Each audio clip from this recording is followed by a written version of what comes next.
Yes, I think this is a very important series, and I think that having Palestine as a separate topic is very important. If you think back about what humbled us about what happened in Sidi Bouzid, or what Mohammed Bouazizi did in Tunisia, then those are exactly the same feelings and emotions, I think, that a lot of people have felt many times before regarding Palestinians and their forms of bravery and resistance. I think that what happened in Sidi Bouzid in December is very similar to what happened in Gaza on the 7th of December 1987 at Eric's Junction, when also out of nothing, accumulation of frustration and anger, a simple traffic accident in Gaza caused by settlers caused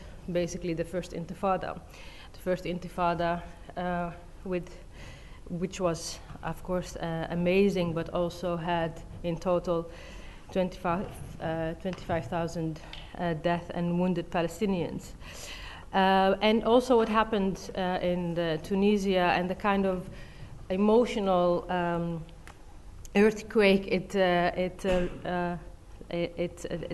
had us all feel is very similar to what we felt with the story of a young 12-year-old boy, Ode, in 2002, I believe, or 2001, a 12-year-old boy who stood in front of a tank in Gaza and throwing stones. That picture actually visualized the Second Intifada and the outbreak of the Second Intifada, which also, let's not forget, resulted in 50,000 dead and wounded Palestinians.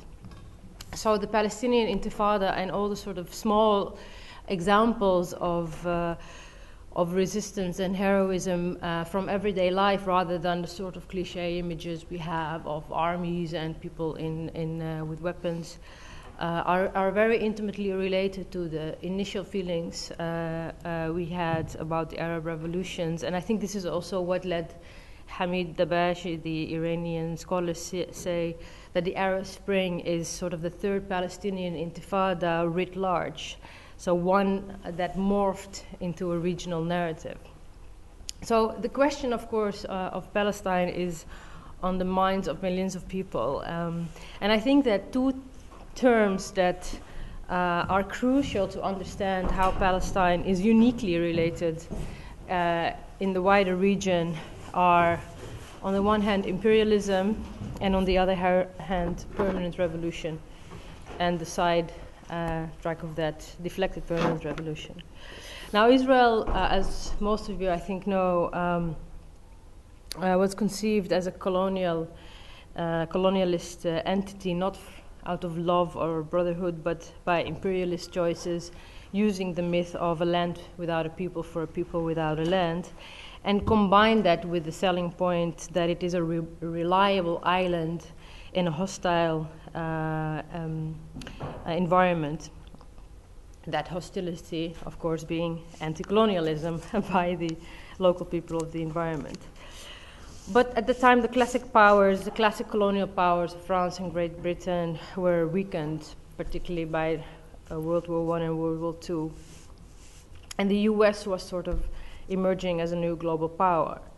But it is that very US imperialism that has weakened for several reasons by the Arab revolutions. And they are important to look at because they, I think, will inevitably be linked to potential successes or failures of Palestinian liberation. Now, one of the reasons of the US imperialism and its position being weakened is, I think, the emergence of Turkey. The emergence of Turkey as a sort of alternative or parallel regional power, and one that has turned its back on former longtime ally Israel. Of course, this turning away is not divorced from the severely damaged relations between Turkey and Israel after the attack on the flotilla, but also several actually, I think, very humiliating diplomatic events. But of course, losing Egypt is the most important. fact in the sort of reassessments of the role of US imperialism, and thus Israel. Israel's position is not the same anymore. It's clear that it won't be able to force Palestinians into submission because it doesn't have the compliance of Mubarak as it had, and that was really a crucial link. It really was amazing. I mean, of course, activists and revolutionaries were saying this all along, but the WikiLeaks showed that there was a direct line between Tel Aviv and Suleiman in Cairo. The former head, alhamdulillah, of intelligence of Egypt, who was giving a crucial backstage assistance to Israel's attack on Gaza at its border. And during the slaughter of December 2008, it was him. He was the architect of the entrapment of Palestinians behind Rafah, closing basically the door and letting them being bombarded. Egypt had its own reasons, of course. Cairo wanted to get rid of Hamas also because of its considered the Hamas links with the Muslim Brotherhood. Now the region faces changes because Egypt was in a way crucial for the power balance vis-a-vis Israel and Iran. Although sometimes you think that Israel itself does not really realize that. It's somehow got so addicted to its superior role that it's still coming to grips with this new reality. Now, the other term I said that is important in our discussion about Palestine is permanent revolution. Now, one of the demands of the revolutionaries is freedom for Palestine. I think Gigi Ibrahim last week also mentioned that this freedom cannot be achieved if the revolutions remain at the sort of bourgeois democratic level. They must include a political economy, an idea about political economy, because that also relates to export, import, which also relates to gas and other natural resources, as we have seen, but it relates to borders, control over borders, and this basically altogether simply refutes the logic that revolution is possible in one state, which is also one of the sort of consequences of the theory of permanent revolution. So permanent revolution is particularly relevant for Arab revolutionary politics. And I will discuss this quite complex issue by first looking at changes in Palestine, then I'll look at potential effects in Israel, and I'll end by looking at questions about strategy and tactics for the whole global sort of protest movement. So what are the impacts of the Arab revolution for Palestine? No, there are big and small consequences. First of all, the Palestinian case, unlike I think any other case, faces the combination of three very important disadvantages. One is forced displacement. 3/4 of its population are exiled and are in dispossession. And now, actually, those who are still left in Palestine almost equal in numbers Israelis, which is a very different situation than, for instance, South Africa and other cases. Two, forced displaced, two, colonial occupation. So basically, those who are in the West Bank and Gaza are living under colonial occupation. And the third is internal apartheid. Those in historic Palestine living in a system of apartheid. Again, this is also why the comparison with South Africa is not really sufficient, although we hear them often. So these three, the combination basically of these three characteristics renders the situation, the resistance in Palestine very different and unique. There is no army, there is no state, there is no control of its borders, which almost amount to no free mobility. So most conventional strategies and tactics within the dominant framework of sort of the modern capitalist nation states are rendered ineffective. There is no independent economy, and this is very important because you have these knee-jerk reactions from sort of, I don't know, 6th, 7th international, I don't know which groups that says we have to, workers, and that's the only solution. There is no economic, independent economy, so the working class cannot play the potential crucial role that the working class plays in other countries in the region. That is the sort of colonial error in applying a class analysis on that level. So the working class cannot play the role that they did in Egypt, and the unions cannot play the role that they did in Tunisia. This doesn't mean that there is no resistance, of course. In fact, there's a long tradition since the so-called Jil Thawra, the generation of the revolution from the late 60s. But also there, and this is actually where we or I differ with some other parts of the left, the third worldist or anti-imperialist bloc. Because also there, although I support resistance and military resistance, Israel is not a normal country. I mean, you cannot challenge it through guerrilla warfare like the Che Guevara could in Cuba. I mean, it's the fourth strongest military power in the world, and effectively it's the 51st state of the United States. So it can also count, certainly, if needed, on the army and military support of the Americans. It's very unlikely. It's very difficult to think that sort of military resistance in small groups can take on that.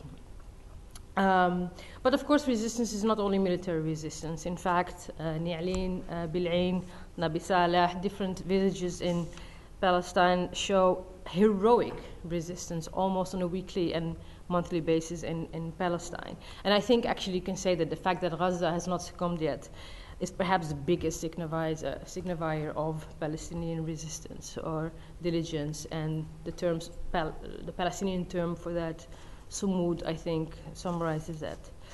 Well, we are now, meanwhile, 20 years after the first Madrid Peace Conference of '91. If you're, I mean, I'm not going to say my age, but this is quite astonishing. 20 years of something that supposedly feels temporary. It's a temporary peace negotiation. We're going somewhere.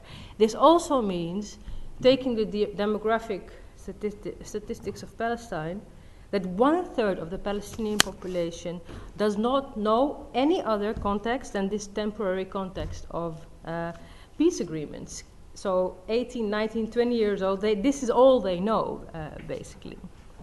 And basically, the 1993 Oslo process, I think, killed the revolutionary spirit, particularly for those in the diaspora, in Lebanon, Syria, Jordan. It was a sort of capitulation imposed from above. It was not at all shared by millions of Palestinians. Now, on top of that, since 2005, there has been a very serious internal stalemate, as most of you know, combined with a very worrying growth of suppression of dissent. My experience doing fieldwork in 2009 and 2010 were shocking.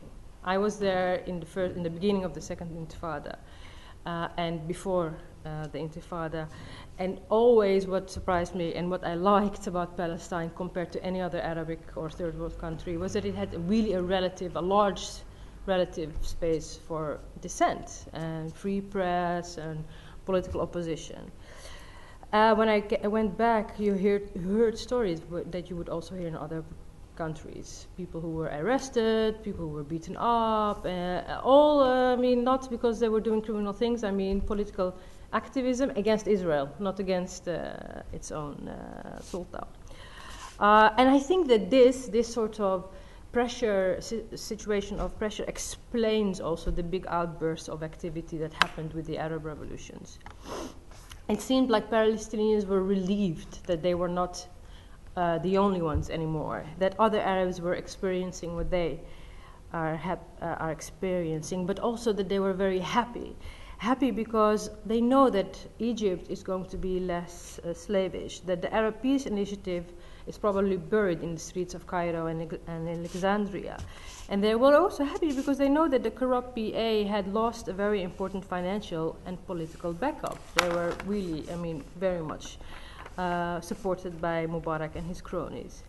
And they were, of course, happy because they were considering that these Arab revolutionaries in those cities were fighting the very regimes that were actually blocking Palestinian aspirations. The one exception, of course, being Syria, on which I have my own ideas, and maybe we can come back to that later.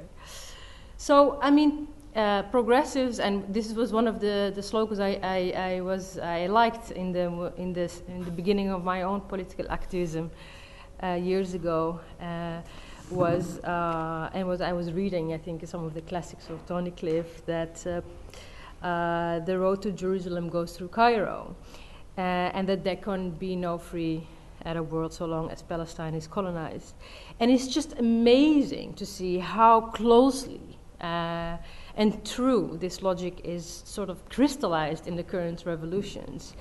Also because we know that the struggle of the Egyptian working class taking place at the moment is key to that. So it's not even like an old-fashioned sort of slogan, the Egyptian working class are the solution of Palestinians, of which some people would laugh in the 90s. Now it's showing, actually, this is not just a reality, but very true. So to understand also in that context how Tunisia and Egypt impacted the Palestinian politics, I think we need to rewind to the summer of 2010, when, as I already mentioned, the scandals of WikiLeaks and the Palestine Papers happened, and which showed what a sham actually the peace process was. And it showed also how humiliated Palestinians were. I don't know if you know the stories of Remember Saeb Erekat and what he said in private.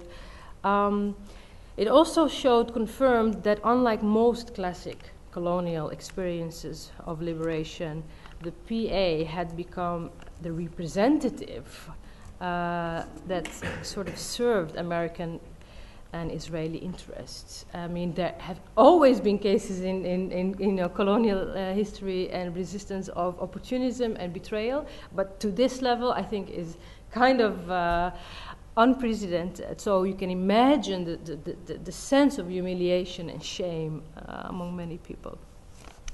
So the protests that burst out, that erupted in Palestine, didn't target Israel at first, but focused on demanding unity.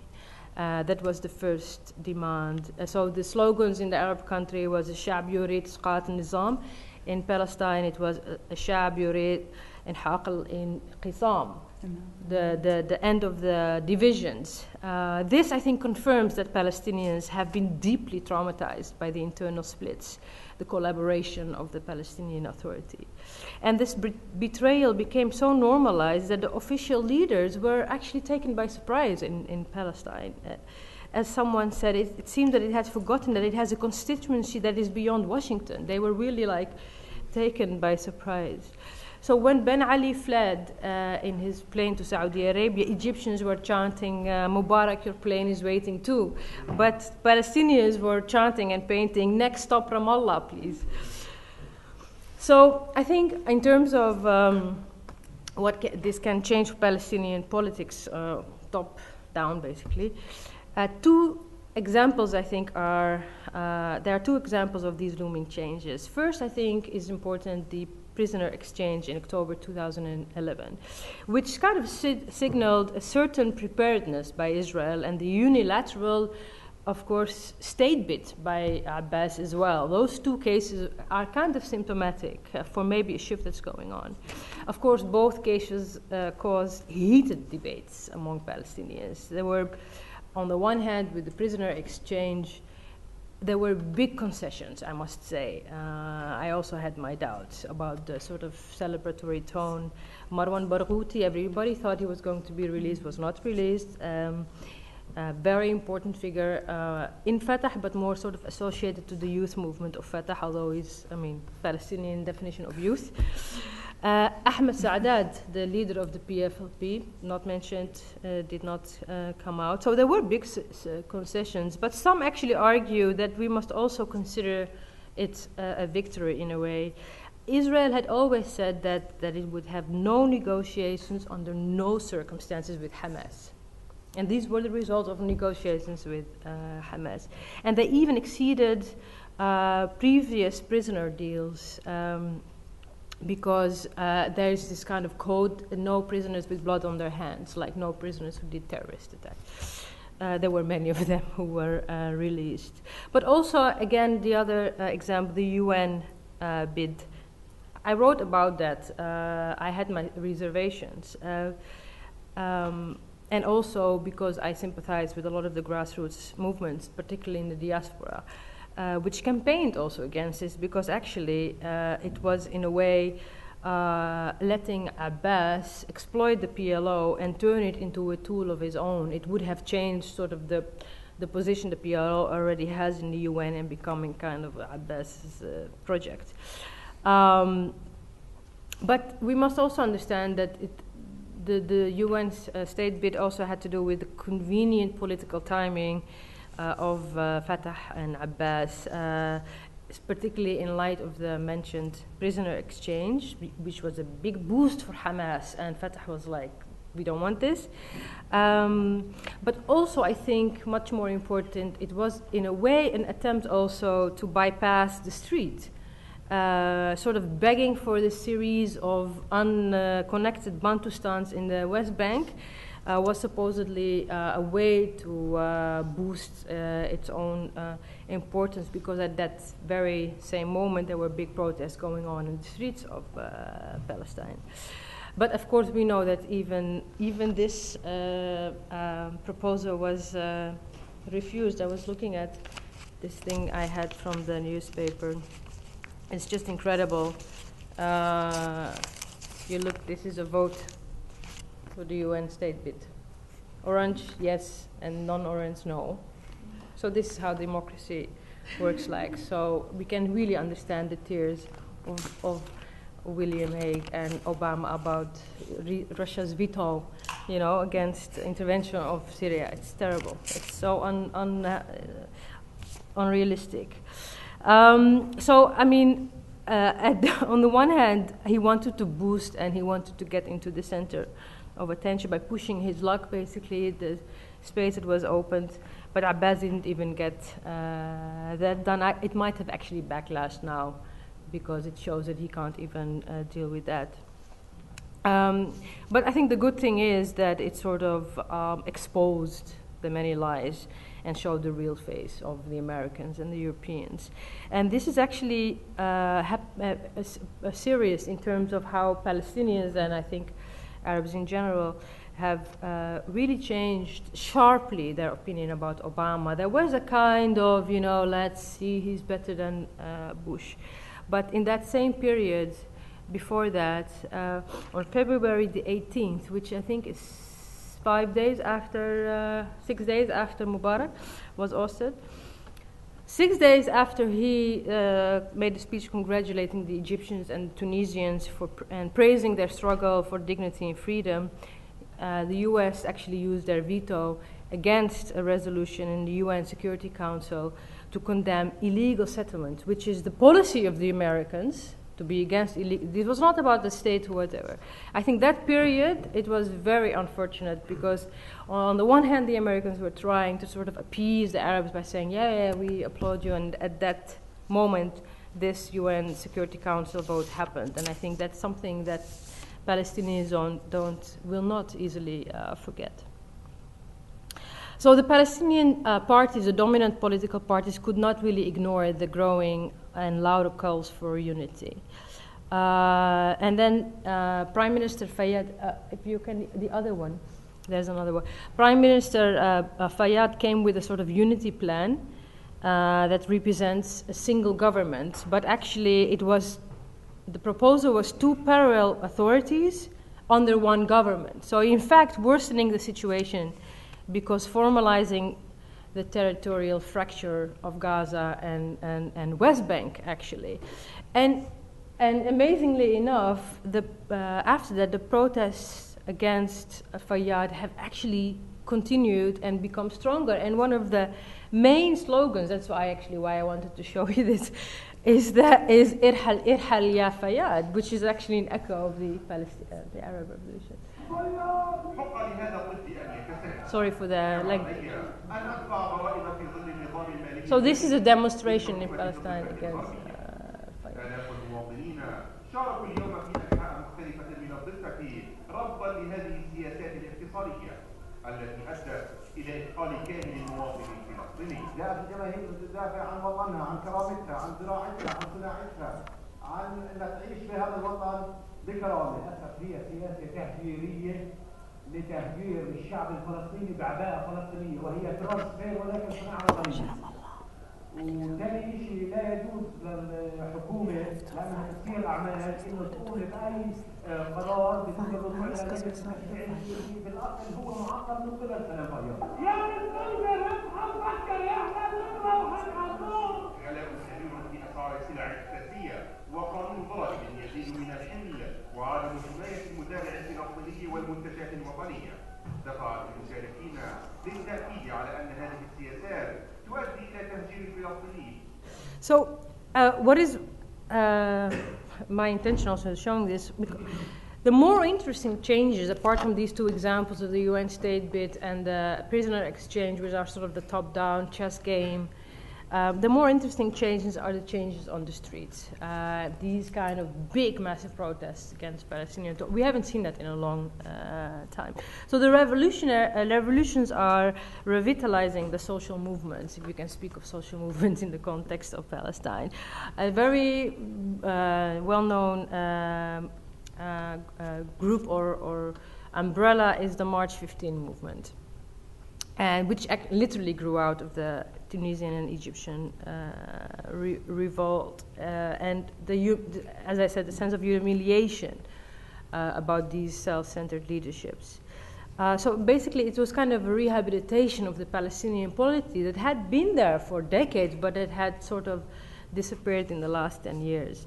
So we saw many new independent formations, mostly youth networks, but also supported and joined by old school activists who never lost their political compass, and people who are active in the Stop the Wall campaign and other campaigns. Sort of breaking away from the traditional hierarchic parties of the office parties and the suits parties, as I used to call them, just sitting in their suits discussing politics, but doing nothing.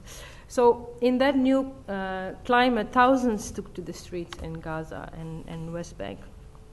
Some youths went spontaneous into a hunger strike, and it wasn't even clear what they were demanding, but that was the sort of unleashing of sentiments. Initially, the 15 March name comes from the fact that they had initially planned a demonstration on Tuesday, 15th of March. But the leading parties, realizing actually they're actually not silly kids as they used to look down upon them, but they were having a hearing, then attempted to co-opt them and had also called for a protest in the same day. But the youth groups managed to actually bypass them in turn by taking to the streets 24 hours before the planned protest on 15th of March using social network mobilization. So still managed to sort of maintain its autonomy, and out of that grew many different campaigns and other groups. So there was a change in sort of the Palestinian civil disobedience that was already there before December 2010, but it was now given the confidence to basically push further.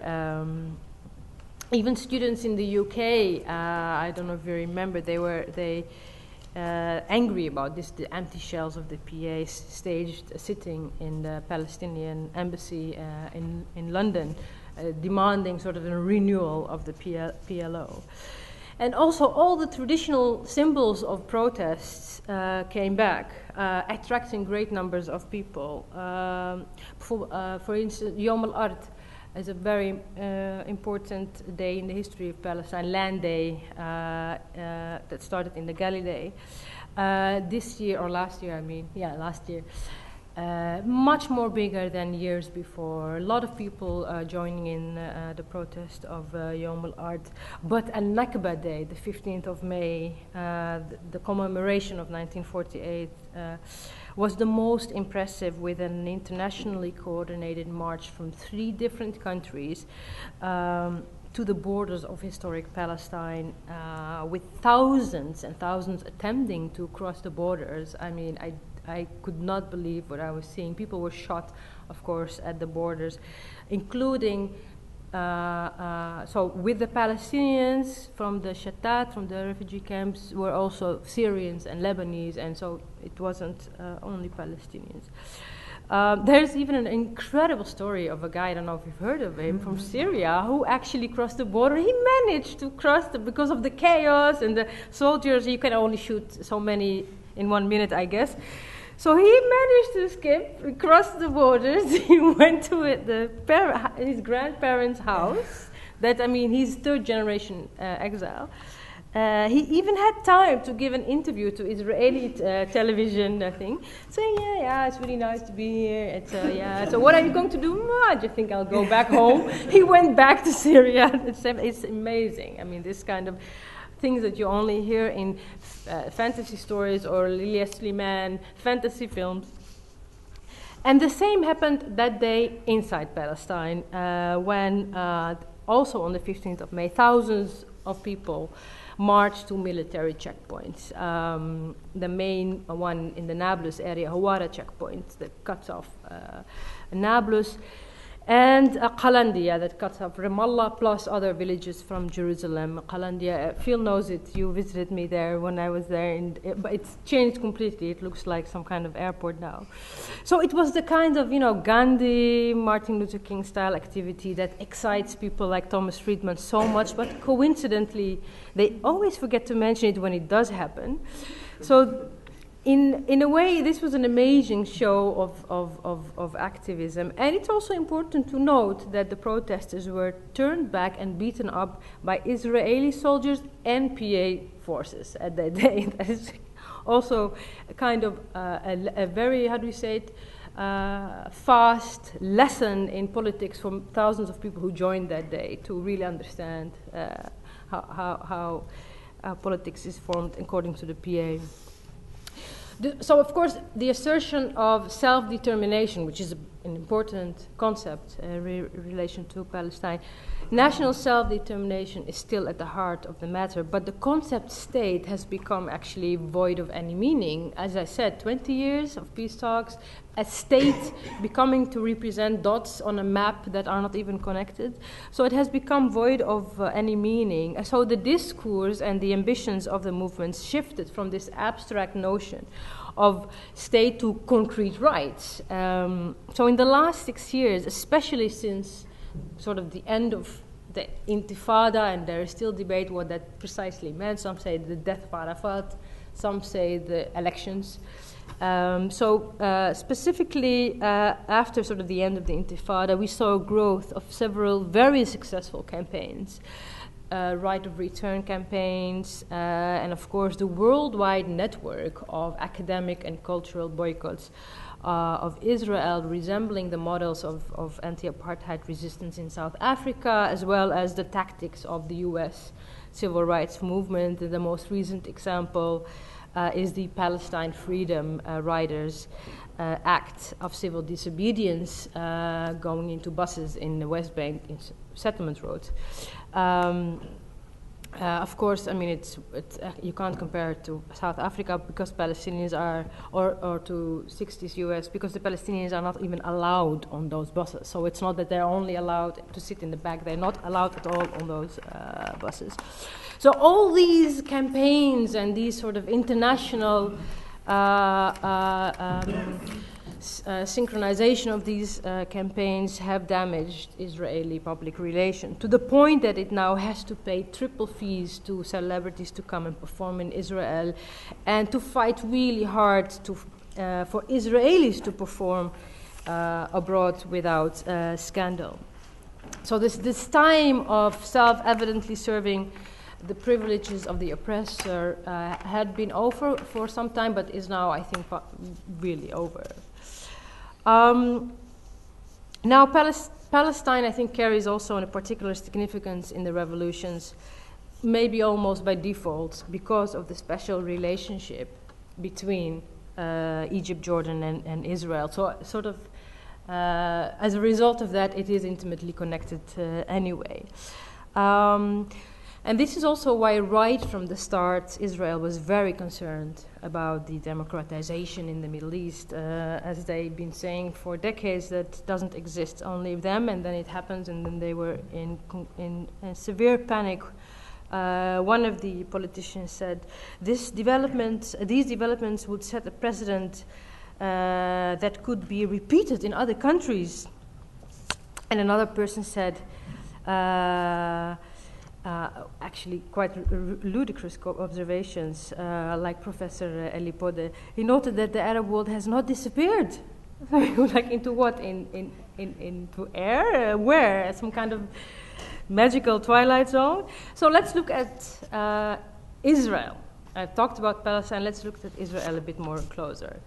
I think the revolutions have two sorts of repercussions. I mean, as I said before, Israel has to forget. It has to forget about imposing forced submission. It has to accept a new reality. So there is a kind of conciliatory approach by one side of the political spectrum in Israel. I think they also think that, well, if Mubarak, such an important ally, can be dropped, sacrificed like that, what does it say about us? You know, what does it say about permanent friends and allies? Shimon Peres is an example of this line. The other response is, and I think is more widely expressed, is let's be prepared for blood to be spilled. We must get more arms. We must make preemptive strikes. And I think the Iran paranoia is part of this discourse.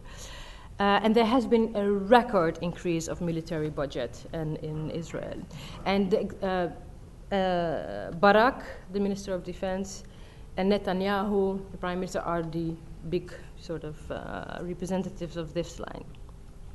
So this second line call is probably very strong because also of the newly discovered natural gas fields in the Mediterranean offshore Israel. It fears that the threats to the gas pipelines from Egypt that we have seen is kind of a pre-warning for what might be expected. As you know, in the early days, the revolutionaries in Egypt demanded the end of cheap gas exports to Israel, which, by the way, is cheaper for Israelis than it is for Egyptians. And there have been some very suspicious explosions of pipelines. I don't know yet what it really is. Maybe Anne can explain. Yeah, maybe you, because you were part of it, no? No. But I think the tension reached its peak when Israeli soldiers were killed. Where Israeli soldiers killed Egyptian soldiers in the Sinai. They had claimed that they thought it was Palestinians, as if that would have been fine then, of course. So massive protests occurred at the Egyptian embassy in the summer, and I was there, and I was honestly astonished. I mean, there was also a scene of a young man climbing dozens of floors. I don't know how high that damn building is. What was it, 15, 16? And climbing, and reaching the roof and taking down the Israeli flag. I mean, that was one of those moments that, again, you would think, like crossing the borders, that this was, if someone would tell you that 2 years ago, you would say, you know, you're crazy.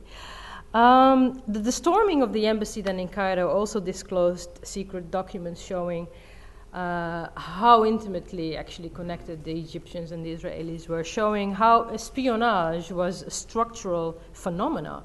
The use of fake companies as fronts under the eye of the Egyptians, mind you, was happening on a daily basis. So it was not a surprise that Israel was furious and that it was also scared when the embassy was stormed. If you remember, before that or during that event, the head of the military intelligence, General Amos Yadlin, had already admitted that Egypt represents the biggest playing field for Israeli military intelligence activity. I mean, it's quite unbelievable, the level and the scale of it. And there were many Mossad spies. Also, one of them that they caught during the protests in Tahrir, Ilan Grapel, who faked to be a journalist, but who was actually an agent mingling with the activists in Tahrir Square. So Israeli security reports also debate the likelihood of a confrontation with Egypt. I think, in my view, this is kind of extreme overstretch. It's one of the doom scenarios because I just think Israel won't be able to sustain an occupation and be openly aggressive to Lebanon and provoke war with Iran and sharpen its knives to Egypt. I might be wrong, but I also doubt whether the US is able or willing anymore to take the blame and the burden for this. But then again, as someone commented on American politics, it's insane. That's why it's possible. So my favorite analyst, as I said, I just love the guy, is Thomas Friedman from the New York Times, and also he had his ideas about the Arab Spring and Israel. He sees it like this, and quote, Netanyahu's analysis of the dangers facing Israel is valid. I understand Israel not ceding territory in this uncertain period to a divided Palestinian movement. What I can't understand is doing nothing. And then comes the part that gave me angry looks in the library because I was laughing so loud. Israel has an Arab awakening. It's in its own backyard in the person of Salam Fayyad.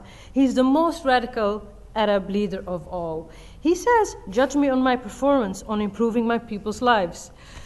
And so later in the piece, he actually admits that this proving of this Palestinian lives is building institutions. And what Thomas Friedman means by building institutions are these dozens of special security forces that have been built so that Palestinians are basically forced to accept Israel. So also, Thomas Friedman, I'm quoting him because I think it represents a lot of the American sort of mainstream diplomatic thinking. He's annoyed, and he says that in reward to this fantastic Arab, Malcolm X Fayyad, in reward, Israel has been withholding $100 million of Palestinian tax revenues that Fayyad needs to pay the security forces to help protect Israel. That is crazy, unquote. Yes, it is crazy, because Thomas Friedman and the likes actually show again that it's never about the Palestinians. It's always about Israel's security. And I think it's this kind of schism also that is reaching, you can say its end with the revolutions.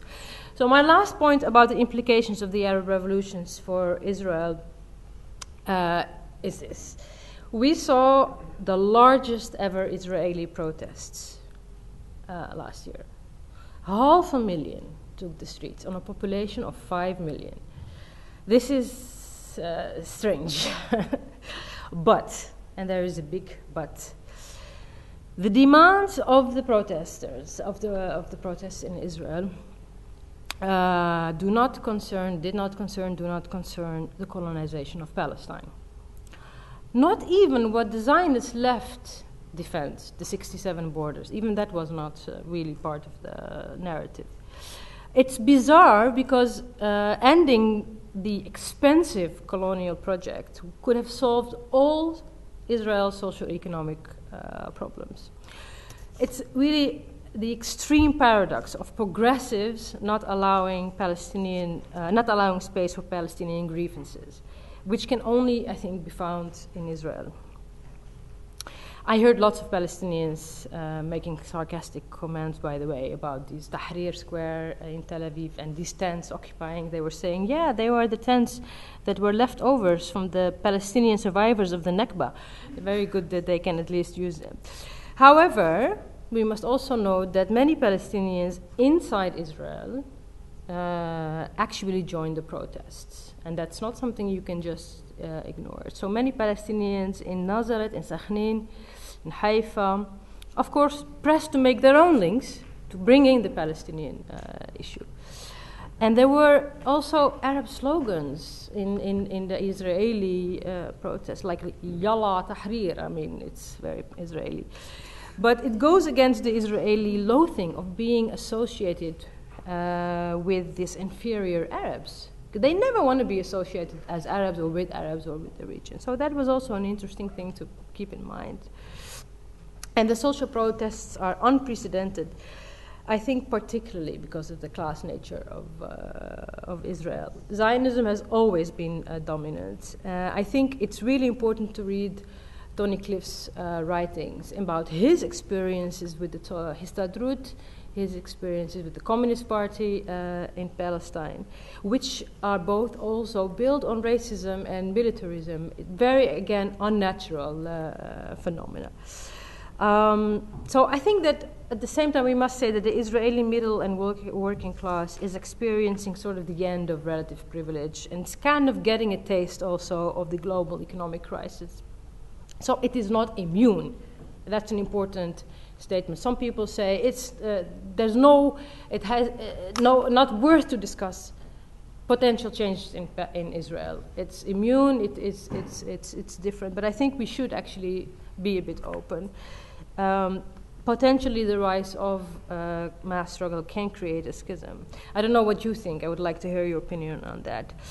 Although I do suspect it will not break Israel's colonial hegemony because it's so tightly linked to U.S. imperialism, and I guess also deep down, a racist society produces racist protest movements. That's something we can't avoid. So to draw a conclusion, pragmatics know that Palestine is one of the core issues. I think this is why the head of the EU last year sort of begged almost the US and Israel to resume peace talks, because they knew that the revolutions are only going to increase the issue of Palestine. And also, contrary, for instance, to what the self-appointed French philosopher BHL wishfully thought when he announced that the TNC, the Libyans, were going to recognize Israel, even the stooges of the TNC would not do that. The Libyan public would just simply not accept that. Actually, of all countries, and there was a picture that I want to just remove this one. It's a picture on the thing, it's open. Of all countries, I think, it's maybe strange to, but I think Libya is one of the most pro-Palestinian communities. Even in the middle of its protest, you could see Palestinian flags, and you could see references to Palestine. Somehow, there is no contradiction. Whether you are TNC or anti-TNC, Benghazi, Tripoli, etc. So the simple math in the region is, if free elections are going to represent the will of the people, and we know that they are overwhelmingly pro-Palestinian, they won't allow things like Rafah anymore, what is going to be the result of this? We still haven't seen the end of it. I think that's a very important note to make. And also, Tunisians demonstrated this beautifully. I don't have time to show you the other video. But on the 11th of February, when Egyptians were cheering and thanking Tunisians for given them the courage, and then Tunisians on their part were chanting thanks to Egypt, they were also sort of in a sort of outburst of transnational Arab solidarity, bringing Palestine into the narrative. There's another video I can give you the link of. But in the celebrations for Egypt, they were somehow spontaneously brought kufiyas, and they were singing, "We shall liberate Palestine." So I think that, I mean, this is a very important acknowledgement about the sort of regional solidarity or potentiality of pro-Palestinian or change in the interest of Palestinians. But I think there's still a long road to go. I mean, if, as Lenin formulated, politics is the concentration of economics, and then in that case there are still major challenges, I think, for the revolutions, and I think the Middle East and North Africa is the most difficult playing field in the world because, you know, it has the most crucial geographic area for two simple reasons. I mean, it has the most important natural resources, but it's also the site of the most important entry and exit points to three major continents. So we have already seen that big powers are willing to sacrifice long-term allies to save the structures that benefit them, but I think we have not seen the end yet, and I think I'll leave it at that. Thank you.